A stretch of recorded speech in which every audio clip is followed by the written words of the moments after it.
क्या आप जानते हैं हनुमान चालीसा की रचना कैसे हुई? ऐसे हुई हनुमान चालीसा की रचना। ये घटना उस समय की है जब भारत पर मुगल सम्राट अकबर का राज्य था। एक बार सुबह के समय एक महिला ने पूजा से लौटते हुए तुलसीदास जी के चरण स्पर्श किए। तुलसीदास जी ने उसे अखंड सौभाग्यवती होने का आशीर्वाद दिया। आशीर्वाद मिलते ही वो फूट फूट कर रोने लगी और रोते हुए उसने बताया कि मेरे पति का अभी अभी देहांत हो गया है और आप तो राम जी के परम भक्त हैं, आप उन्हें जीवित कर दीजिए।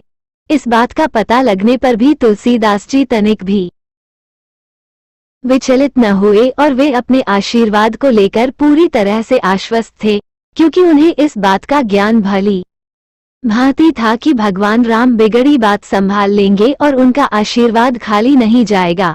उन्होंने उस स्त्री सहित वहां उपस्थित सभी को राम नाम का जाप करने को कहा।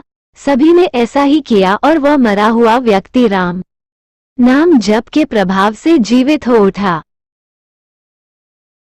जब ये बात बादशाह अकबर को पता लगी तो उसने अपने महल में तुलसीदास को बुलाया और भरी सभा में उनकी परीक्षा लेने के लिए उनसे कोई चमत्कार करने को कहा।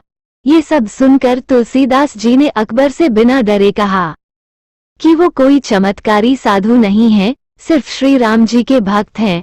अकबर इतना सुनते ही क्रोध में आ गया और उसने उसी समय सिपाहियों से कहकर तुलसीदास जी को लोहे की जंजीरों से बंधवा दिया। तुलसीदास जी ने तनिक भी प्रतिक्रिया नहीं दी और राम का नाम जपते हुए कारागार में चले गए। उन्होंने कारागार में भी अपनी आस्था बनाए रखी और वहां रहकर ही हनुमान चालीसा की रचना की और 40 दिन तक उसका निरंतर पाठ किया। 40वें दिन एक चमत्कार हुआ। हजारों बंदरों ने एक साथ अकबर के महल पर हमला बोल दिया। अचानक हुए इस हमले से सब अचंभित हो गए। अकबर एक समझदार बादशाह था, इसलिए उसे कारण समझते देर न लगी और अब उसे भक्ति की महिमा समझ में आ गई।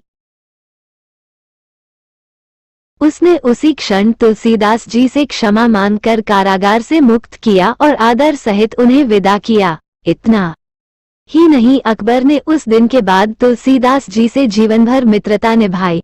मान्यता है कि हनुमान जी ने तुलसीदास जी को आशीर्वाद दिया कि जो भक्त कलयुग में श्रद्धा भक्ति से इस पाठ को करेंगे उनके सारे कष्ट दूर हो जाएंगे। तो दोस्तों, उम्मीद करती हूँ कि आप लोगों को समझ आ गया होगा कि हनुमान चालीसा की रचना कैसे हुई थी।